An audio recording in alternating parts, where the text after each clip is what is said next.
BronyDan or BronyDan, every pony. This is BronyDan. It's not original, but you try coming originality these days. Well, here we are, folks. We have reached the finale of My Little Pony Friendship is Magic Season 5. What will happen and who is going to play a part in it? Well, if you've been watching close enough and caught that one line from Friendship Games... I didn't get your messages until just now because I was caught in this time travel loop, and honestly, it was the strangest thing that's ever happened to me! I think you know what's going to happen. So, let's not waste any more time. Let's jump right into the Cutie remark. We start off with Twilight practicing giving a seminar for students at Celestia's School for Gifted Unicorns, and the talk is on the undercurrent theme for this season, Cutie marks. And the important thing we've learned from all of this is that we are just as clueless as how they work as we were at the beginning. However, Twilight seems to spot a familiar figure in the crowd. Starlight Glimmer? I was sure I saw her, Spike, but when I looked again, she was gone. So now we can confirm that Starlight Glimmer is in fact Batman. Maybe I was just more stressed about that speech than I thought. Yeah, that sounds better than Starlight Glimmer coming back with an evil plot for revenge. Well, when you say it like that, it does sound kind of silly. Or it's totally true. We would be honored if you would join us. It turns out that Starlight Glimmer has returned for revenge over what happened in the opening story of this season, and thus has developed the power of time travel, with Twilight and Spike right behind her.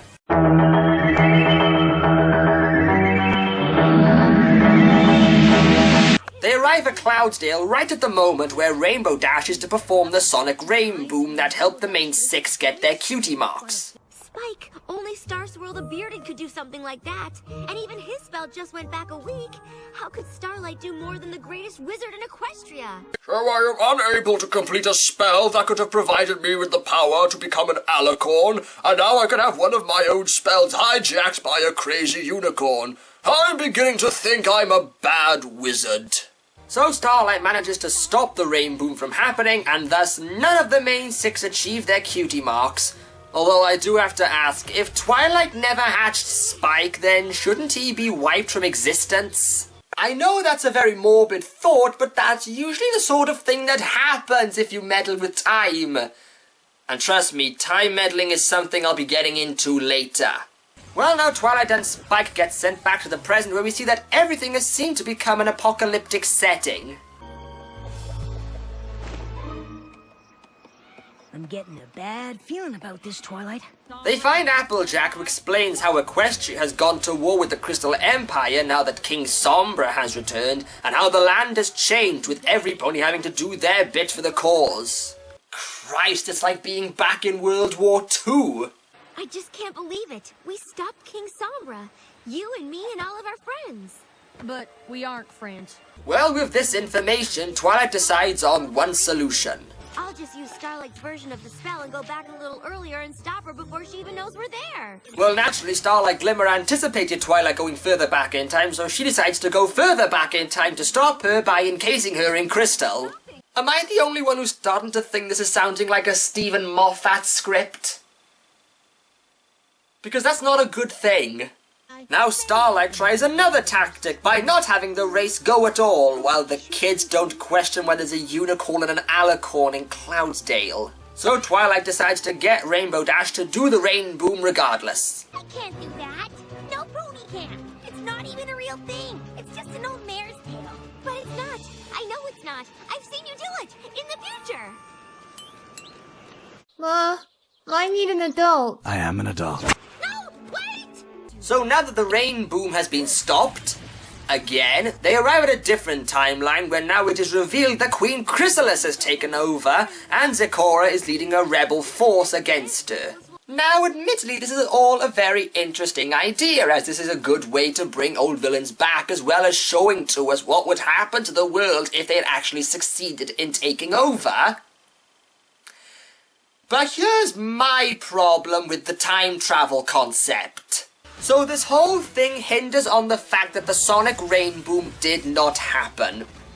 But when you stop and think about it, nothing about the rain boom suggests that it not happening would cause these kind of catastrophes. I know that it's supposed to show how important the main six are to Equestria, but just going back and preventing the same thing from happening over and over again is not going to create all these different parallels. Let's take a classic example with Back to the Future. The reason why we had alternative 1985s was due to actual connected interference. Marty taught his dad to stand up for himself and save Lorraine, and Biff giving the almanac to his younger self in the sequel.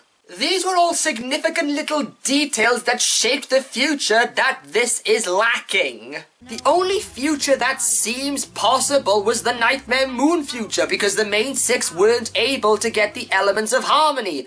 Although you could argue that some pony else could have found those and defeated Nightmare Moon. Also, shouldn't there now be multiple Starlights and Twilights in Cloudsdale now if they are constantly going back in time to the same place?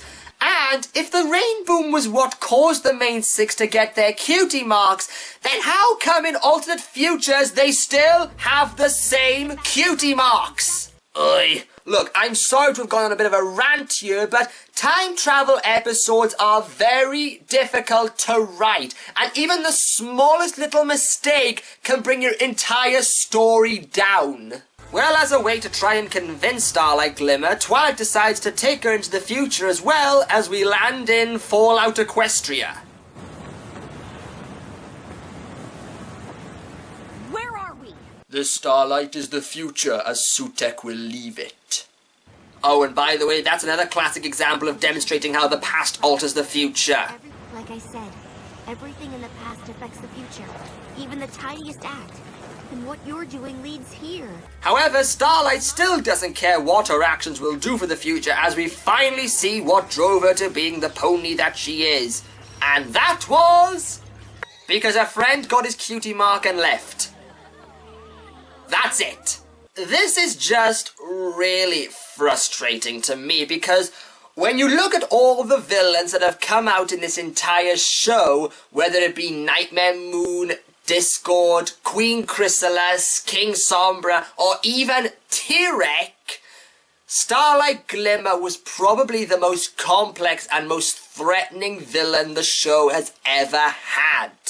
She was such a complete sociopath in her ideology and beliefs that she honestly felt that she was doing the right thing, which in turn made her all the more scary because it made you think it would take more than friendship to defeat her in the end. So when we're shown this backstory that really just shows us that Starlight is to blame for her actions, it doesn't make her sympathetic.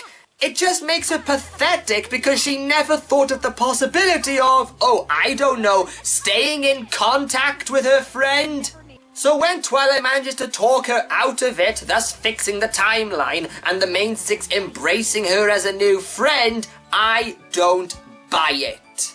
Actions have consequences, and in Starlight Glimmer's case, she should be treated with a bit more severity rather than given the whole friendship heals everything that has sadly become a bit of a curse on this show. Well, this finale was not good.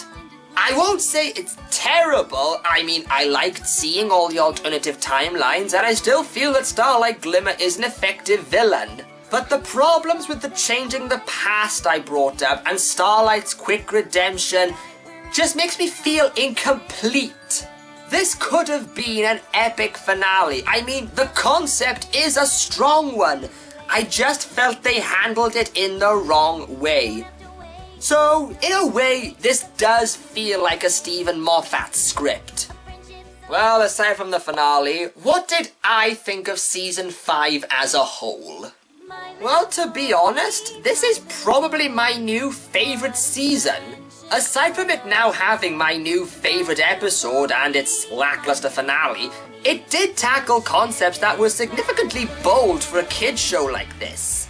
It did shake up the status quo more with more character interaction, development of lesser characters, and more world building than we've seen in the past. Yes, it did have some duds, but no season is perfect, and I do hope to see how this will all turn out in Season 6. This is BronyDan saying, Nostar, and I would also like to thank those who have supported me throughout this show. Stay tuned for more content, both MLP and non-MLP, as we start our long wait for Season 6 of My Little Pony, Friendship is Magic.